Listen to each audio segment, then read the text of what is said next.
Ok. Euh, Bonjour à tout un chacun, bonjour chers tous et bonjour chers bien-aimés. Je prie que de là où vous êtes, Dieu vous localise et que sa main puissante soit sur vous, qui vous bénisse, qui vous restaure. Dans le nom de Jésus, je prie.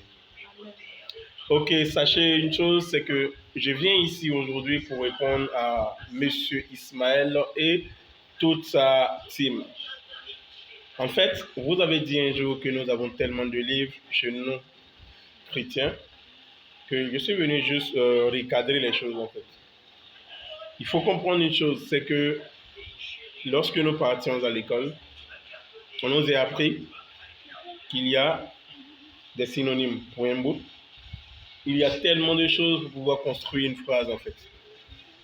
Et même dans cette histoire, on a aussi ce qu'on appelle le style direct, le style indirect, qu'on peut utiliser pour transmettre un message. Toutefois, voici ce qui est en train de se passer et que vous n'avez pas conscience peut-être. Je m'en vais vous dire que la Bible, d'abord à la source, n'est pas écrite en français. Et donc, chaque personne voulant aider les autres à comprendre la Bible va écrire à sa manière, va transmettre à sa manière, va communiquer à sa manière de voir les choses. Du coup, voici comment ça se passe. Prenons le côté vous et moi. Moi, je vous dis peut-être tout de suite, va dire à quelqu'un que, bon, va dire à ce monsieur qu'il est très, très, très beau. On est d'accord? Quand vous arrivez, vous allez dire, monsieur, le monsieur là-bas dit de vous dire que vous êtes très, très beau. N'est-ce pas? Quand vous regardez la phrase, est-ce que la longueur n'a pas changé? Il y a quelqu'un d'autre qui va venir, qui va reformuler cette phrase pour lui transmettre en disant, monsieur, ce monsieur habillé en tout bleu là-bas me demande de vous communiquer le fait que vous avez un visage très beau. La longueur change toujours, on est d'accord? Ça fait 3 longueurs de phrase. On continue. Une autre personne viendra dire, le monsieur là-bas qui est le fils de la dame que vous ne connaissez pas, dit de vous transmettre le message selon lequel vous êtes très beau. Ça change.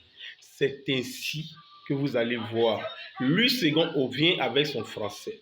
Tel va venir avec son français pour communiquer la manière de pouvoir comprendre la parole de Dieu. Toutefois est-il que c'est la parole de Dieu qui est le noyau, le centre, le point focal. C'est tout, la compréhension. D'aucuns pourraient même aller loin pour dire quoi. Euh, monsieur, le monsieur là-bas, bon, quelqu'un qui ne comprend pas peut-être bien le français, va transmettre à sa manière en fait. Comment est-ce que le monsieur doit comprendre? Imagine-toi quelqu'un qui est illettré. Comment est-ce qu'on doit lui transmettre? On va lui transmettre à un langage très simple. Monsieur, celui qui est là-bas, il dit de te dire que tu es joli. Point. En fait, lui, il n'est pas dans les histoires de français compliquées. Tu vas aller déguiser la chose. Non, il n'est pas dedans. C'est pourquoi on a appris encore lorsqu'on était à l'école le langage familier, le langage soutenu et tout ça. Tu vois, en fait, c'est tout ça qui fait que tu vas voir dans il y a différentes Bibles. Les Bibles là ne sont pas différentes à la base. Maintenant, ce qui les différencie, c'est le français, le langage utilisé pour communiquer en fait le message de Dieu. C'est tout en fait. C'est la traduction. Voilà. Ce que tu appelles version, moi j'appelle ça traduction. C'est tout. Il faut comprendre ça comme ça en fait. C'est bon? J'espère qu'il n'était pas vexé. On est d'accord là-dessus? Voilà. Vraiment, je vous dis merci. Je n'allais pas clore mes propos sans vous présenter cette charmante dame. Cette charmante dame, c'est... Regardez très bien son visage. Voilà, suivez très très bien son visage parce que très bientôt son visage sera sur tous les panneaux. Je vous le dis, si vous voulez, prenez ça comme une prophétie, je ne sais pas comment quoi en fait. Voilà, mais c'est notre chantre et Vraiment, véritablement, elle va vous épater de sa voix. Maintenant, je vous laisse avec elle. Elle va juste vous esquiver quelque chose et puis vous dire bonjour en fait. Dame Carole, s'il vous plaît, chante quelque chose qui te plaît. Non, je sais que tu es timide, t'inquiète pas, t'inquiète pas.